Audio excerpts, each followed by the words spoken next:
Is there something I wouldn't believe about you? I was an FBI agent. Give me more. Tell me something. You don't meet an FBI agent every day.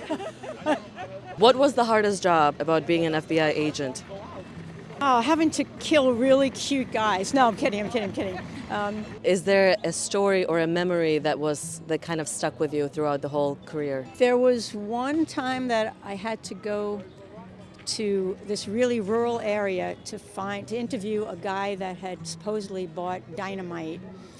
And when I was banging on the door, he was screaming, "Who is it? Who is it?" And I didn't want to yell FBI, so he finally came to the door. And I interviewed him, and of course he lied to me. But then when I was leaving, he said, "Wait, let me walk you to your car. You're a little lady, so you can't be alone in this neighborhood." What is the biggest lesson you've learned from being an FBI agent? That everyone lies, everyone.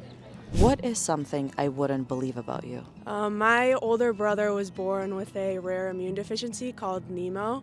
He was in the hospital for 5 years. We spent a lot of time at Boston Children's Hospital, over 1,000 days there, and eventually the only cure that they could find for him after several months and years of chemotherapy was to go through a transplant. So they decided to have a baby girl with a little bit of the immune deficiency because it only affects boys. My mom got pregnant, had me, and I went through a little surgery to give him some of my bone marrow, so now we have the same immune system. And yeah, he's 24 now and he's doing great, lives in Boston, yeah. Has he ever expressed any gratitude or just how he feels knowing that you were born to save his life? No, it's not like that because since we were so little, it doesn't feel like it. I don't remember anything. He remembers some of it because he was 5, but no, it feels very normal and there's no debt. Is there something I wouldn't believe about you? I feel like most people don't guess that I'm 100% Indian because of my ginger locks, but I took a DNA test 10 years ago and I'm 100% Indian, yeah. I was always dude, I swear to God, my mom either slept with someone else or I was adopted and they just never told me. How did your parents take it when you kept questioning if they were your real parents? I guess they knew what they did to have me, so they'll never forget that. Maybe I'm not theirs, but I'm Indian for sure. And is there anyone else in your family that's a redhead? No. That's why I was are you sure? But my sisters kind of look like me, so I was okay, maybe I am part of this family, and we're all kind of equally crazy. So I'm Sikh, and so I wore a turban for most of my life, and only the past couple of years have I actually let my hair out. And so that was a crazy transition because since 9/11 it's been hard to wear a turban, so I was oh, people are treating me differently, but it was more me thinking that people were treating me differently when it was just me, kind of overthinking it. So what is something I wouldn't believe about you?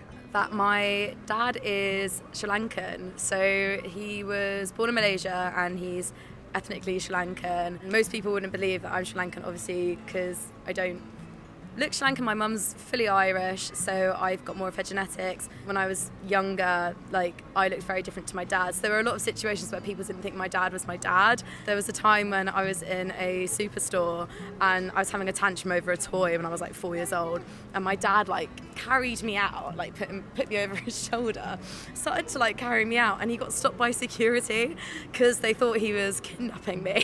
After a while, it kind of gets a bit exhausting, having to explain that this is my dad and there shouldn't need to be an explanation. Yeah, it's very frustrating that it can't just be accepted that you're just a mixed family, I guess. Yeah, it's mad.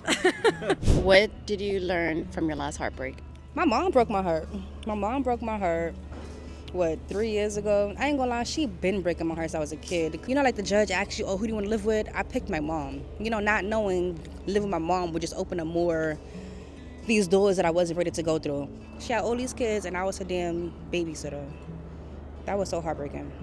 All those traumas past, everything that still hurts. It still plays a part in my day-to-day life today. It affects me as an adult. So I wouldn't want that for my kid. That's the heartbreak. I have a daughter. That's the heartbreak I prevent for my kid. What is something that you're doing differently with your daughter that wasn't done for you? I give her love that I didn't get when I was a kid. I give her stability because I was all over the place. I don't miss no opportunities when it comes down to my daughter. I pay attention. I talk to her every day. I ask her how school, how you feeling, stuff like that. What advice would you give those who have been heartbroken by their parent? I would tell them, don't let that define who you become. Don't let that affect your parenting. Don't let that relationship, that failed relationship, determine your future relationships. What is the most painful thing anyone has ever said to you? I love you, and I know I'm f***ing it up, and I never thought I'd get a second chance, but I just can't. And I know I'm ruining the best thing in my life a second time. How did you react after receiving those words? Oh, I tried to save a brother, but you can't save somebody that is not willing to save themselves. How long did it take you to accept that? To really get it in my heart and my brain and my mind and my spirit and let it be okay, 6 months. Literally the very next month, I met my fiance. If you can give an advice to those who are heartbroken. Go through it. Go through it. But don't stay in it. Go through it, feel all the things, feel the worst of it, keep your friends close by, and keep going through.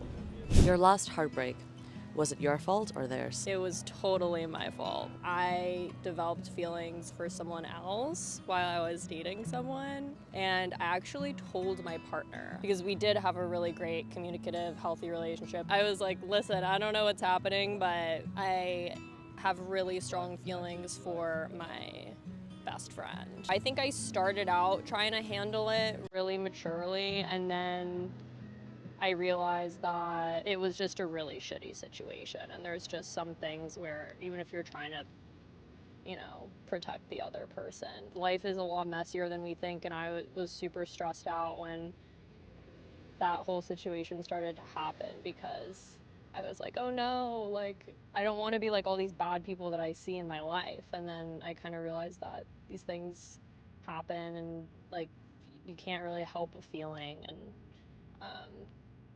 sometimes things just aren't meant to be, so. Tell me about the one that got away. I went to high school with them. And then after college, we dated. And I was madly in love with him. He was a world traveler, super smart, gorgeous, and very free spirited. And I wanted to be just like him. But he wanted to play the field. He met this other woman while we were dating. And we went to Central Park and we were having a picnic. And he and this woman were playing soccer together. And I could tell that they had slept together. And I was horrified. Not only horrified, I was heartbroken. And I went back to my apartment. Without saying goodbye, I packed up all of my things and I went home and I started weeping and holding on to the countertop. He ended up getting her pregnant. They had 3 beautiful children together. I dreamt about him every night for years. Now it's 16 years ago, we ran into each other and we've been together now for 16 years. When you found out, did you confront him about it? Absolutely. He called, he said, why did you leave the park? I said, you slept with her, didn't you? He said, yes, I did. And he wanted to get back together and he apologized. But, there's sometimes no competition. Sometimes you're just meant to go and have children with other people, have relationships with other people. And now we have these 5 great stepkids together that we've raised since they were teenagers and we're having the time of our life. So, happy endings do happen. What's your biggest insecurity? It's hard to choose, but the fact that I have cerebral palsy, so I walk a little differently than other people. People are not always nice to alter-abled folks. Even if people are nice or don't even notice, you still carry around meanness about yourself. What is the most painful thing you've been told? There was a dating raffle or something in college. My gay friend Manny and his friend offered themselves, and I just, as a fun joke, because I'm straight, but I bid on Manny and his friend just like have a fun night to go out with somebody, and I won the raffle. And then the woman was like, I'm never gonna go out with that freak, is what she said. And at first I was like, no, not a big deal. And he's like, no, that was a big deal. That was a really mean, careless thing she said. So What have you learned about humanity through your experience? I'm just resisting the judgment that this sounds corny. Like, to be alive at all is a miracle. From my condition, I've learned to walk slowly and carefully and with compassion. It takes a lot of effort to stay with oneself and not be as brutal to oneself as the world can be to us sometimes.